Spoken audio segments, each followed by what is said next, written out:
Walaupun memiliki tempat wisata terbaik dan terlengkap nomor satu se-Indonesia, tetapi wilayah Sumatera Barat belum menjadi destinasi wisata terpopuler sampai saat ini.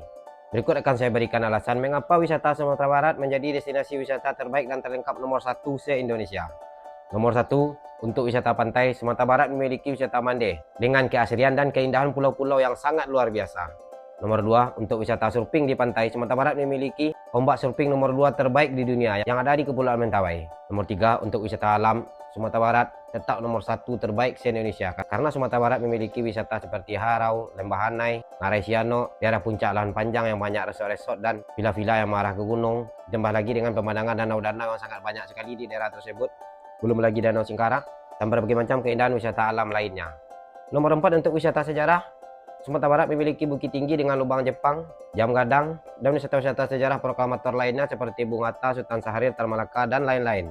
Nah, itu adalah bukti-bukti yang bisa menyatakan Sumatera Barat memiliki destinasi wisata terbaik nomor 1 di Indonesia. Buat teman-teman dari Sumatera Barat, kalau ada yang lain tambahan silahkan langsung di komen, share dan posting ulang video ini biar sampai kepada pihak-pihak yang terbaik agar wisata-wisata di Sumatera Barat lebih populer lagi. Hidup berkah teman-teman, mudah-mudahan menambah hak dan meningkatkan iman.